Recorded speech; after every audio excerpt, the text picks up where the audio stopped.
dives sa ating paboritong spot. Sana ay biyayaan tayo ulit at nakikita tayo ng mga mamaw. Shoutout kay Old One Pancho at kay Plastite Jezreel from Maasin Leyte. Dive safe always mga master at mabuhay po kayo.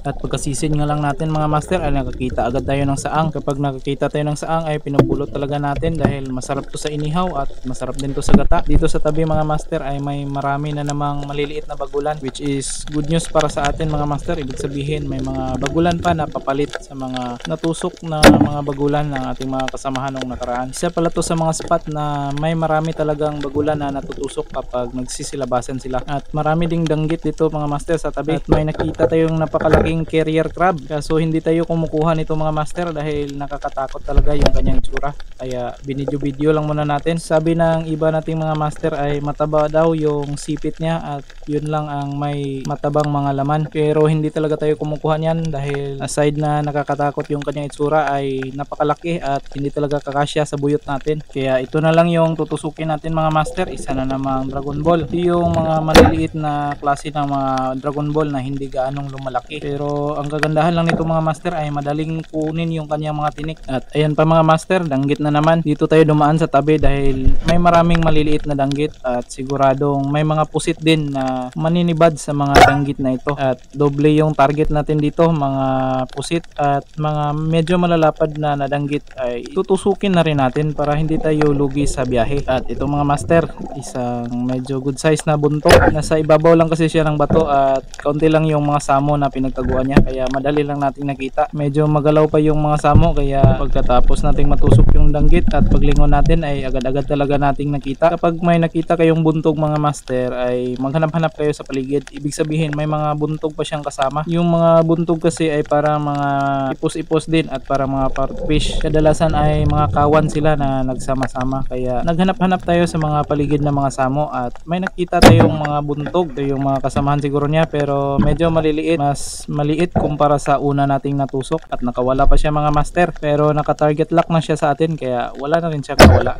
Kapag nakakatusok tayo ng mga buntog ay bumabalik talaga sa ating alaala yung mga panahon kung saan bago pa lang tayo nagsimula sa spear fishing. Noon ay pinagtatawanan pa nga kami ng mga ibang spiro dahil dito lang kami sa hanggang tuhod nanunusok, pero may marami naman kaming huli dahil napakarami talaga ng buntog dito sa tabi at kaunti lang noon ang nakakaalam sa mga pinagpwestuhan ng mga buntog. Nakalimutan ko yung tawag sa isdang ito mga master, kaso medyo maliit kaya hindi na natin tinusok, nagtago siya sa bato at pinabayaan na lang natin. May mga mailap din na isda dito sa Buhanginan at sinubukan nating tusukin pero hindi tinamaan. At dito mga master, ito rin sa Buhanginan, ito yung favorite na spot ng mga blue crabs. Pareho kasing malalapad yung mga blue crabs na to, kaya tinuhog na rin natin yung dalawa. Naistorbo pa natin silang dalawa sa kanilang ginagawa at babawi na lang tayo sa mga anak nila at sa mga maliliit na blue crabs. Marami pala tayong nadadaanan ng mga blue crabs mga master, pero maliliit pa at hindi na natin binibideo at hindi natin tinutusok. Pero ito, tutusukin natin ang isang to dahil good size na sana yung batpog na ito, pero ito na naman yung klase ng batpog na malilikot talaga, kaya nahirapan na naman tayo sa pagtusok. Ngunit hindi pa rin tayo sumuko at sinundan natin ang sinundan at nakatsyempo tayo, pero bigo pa rin tayo sa pagtusok. Siguro ay nabaluktot na naman yung shaft natin sa panunusok doon sa tabi ng mga buntog at nagsilabasan na naman yung parang mga matang baka. Hindi ako sigurado mga master kung ito ba yung tinatawag naming gutob o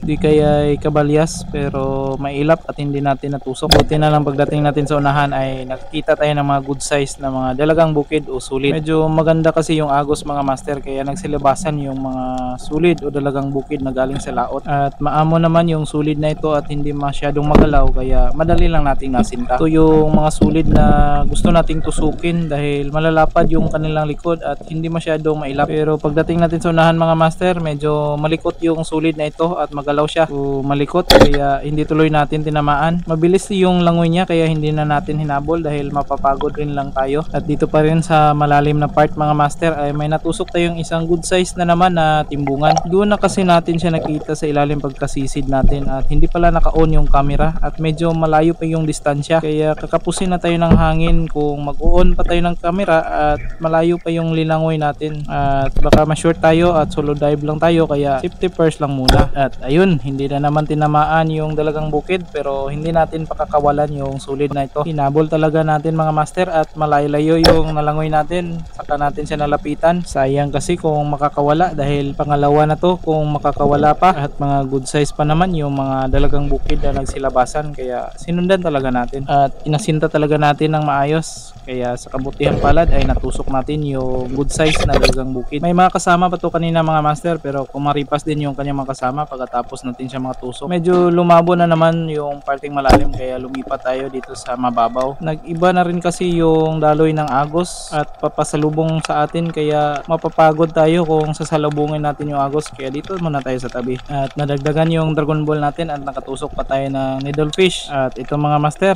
good size at malapad yung mailap na isda na to. Kaso ay napakailap talaga. Buti na lang ay malakas yung agos mga master, kaya nahirapan siyang lumangoy. Pasalubong kasi yung agos, kaya mahina yung langoy niya at sinundan natin ng sinundan. Parang may sugat na rin kasi siya, kaya siguro nanghina na rin yung isda hanggang nakarating siya dito sa parting batuhan. At maghihintay lang tayo ng tamang tiyempo na babangga siya sa bato, at kapag lumingon siya ay tsaka natin tutusukin. At yun na nga mga master, saktong sakto nang malapit na tayo sa kanya ay tsaka siyang bumangga at lumingon pabalik sa atin, kaya wala siyang kawala. Ganyan lang yung technique mga master kapag naghahabol kayo ng mailap na isda. Tiyempohan nyo lang na babangga siya sa bato. At ayan na nga mga master, yung mga huli natin. May mga magagandang pang-ulam na rin tayo. Magagandang klase ng mga isda yung natusok natin, at masarap ito sa sabaw mga master. At dahil nga ay maganda yung mga natusok natin, ay binalikan natin yung spot na ito. Sa sumunod na araw ay binalikan natin yung spot, at baka may mga dalagang bukid pa.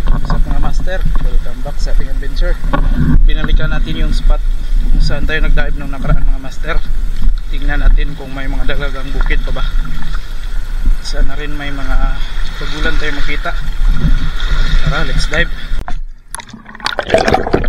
Malinaw yung tubig sa umpisa ng dive natin mga master, at ramdam agad natin yung lakas ng agos. Kaya dito tayo sa tabi dumaan at nakatusok tayo ng isang kujampaw. Nagulat tayo at nagtaka kung bakit andito yung kujampaw dito sa tabi at medyo mabatong lugar. Kadalasan kasi ay nasa buhanginan sila. At yan na naman mga master, yung mga maliliit na bagulan, at dalawa pa sila. Sana paglaki nila ay dito sila magpapatusok sa atin. At ayan na naman mga master, isang danggit. Medyo malapad-lapad yung danggit na ito, kaya tinusok na rin natin. Didakmain sana natin, kaso ayaw niyang magpadakma. Gusto talaga niya ng tusukan, kaya pinagbigyan na agad natin. Sa susunod na mga buwan mga master, siguro ay malalapad na yung mga danggit dito, at napakarami talaga ng mga maliliit na danggit.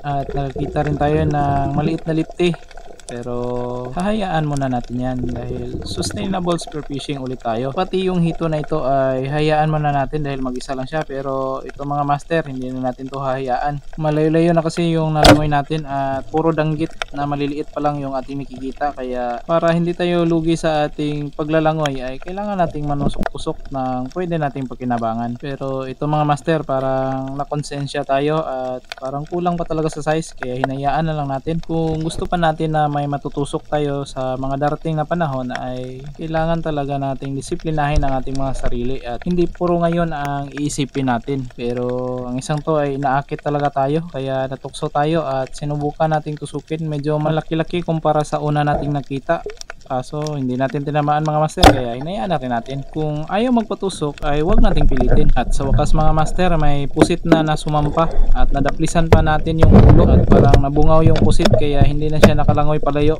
Kaya dali-dali nating ikinasa yung ating shop at inusok yung pusit. At fortunately ay natusok naman natin at successful tayo sa pag-recover sa good size na pusit. Ito yung sinasabi ko mga master, dahil napakarami ng maliliit na danggit ay sasampa talaga yung mga malalaking pusit dito sa tabi. At dito lang sa hanggang tuhod ay nakakita tayo ng malapad na bugaong, kaso lang napakarami ng mga malalaking bato at nagdadalawang isip talaga tayong tumusok sa bugaong, at baka tumagos sa bato at mabaluktot na naman yung shaft natin. Kaya tuloy mga master, hindi natin tinamaan at nasundan pa ng isang mailap na trevally, at hindi rin natin natusok mga master dahil sa sobrang likot ng trevally na ito at napakarami ng maliliit na isda mga master. Ito yung masarap na gawing bagoong, at may nakita tayong good size na makabinhi at hindi natin tinusok agad, baka may mga isda pa na nakatago dito sa ilalim. Tapos nating silipin yung nasa ilalim ay walang mga isda, at saka natin tinusok yung makabinhi. At dito pa rin sa buhanginan ay may nakita tayong napakabilis gumapang na crab, kaso ito yung paborito ni Eli kaya hindi talaga natin hinayaan na makawala.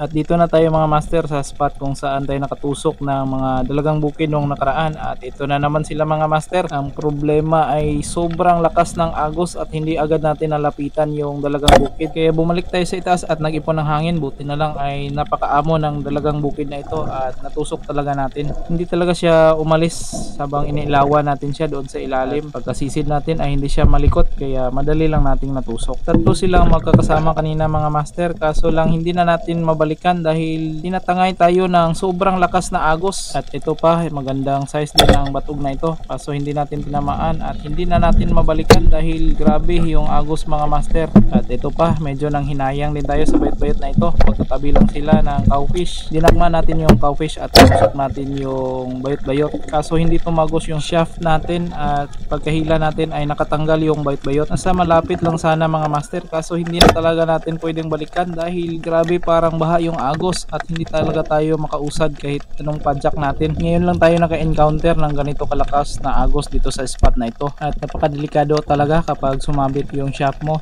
doon sa mga corals. Siguradong pati yung spear gun mo ay babay talaga, kaya lumipat lang tayo dito sa tabi dahil nagsisimula na ring lumakas yung mga alon. Kung napapansin yung mga master ay medyo magalaw na yung mga samo. Sa time na ito ay malalaki na talaga yung mga alon, kaya binilisan natin ang ating langoy at malapit na tayo dito sa daungan natin. At bago tayo umahon ay nanusok na rin tayo ng mga hito at mga danggit, at buti na lang ay napakabait talaga ng nasa itaas. At bago tayo umahon ay pinabaunan pa tayo ng isang napakalaking pusit. Napakalakas kasi ng agos at malalaki yung alon, kaya dito sila sa tabi nagtago dito sa may mga bato. Dalawa silang magkasama kanina at ito yung sinigurado natin yung pinakamalaki. At ahon na tayo mga master dahil malapit na yung dagat.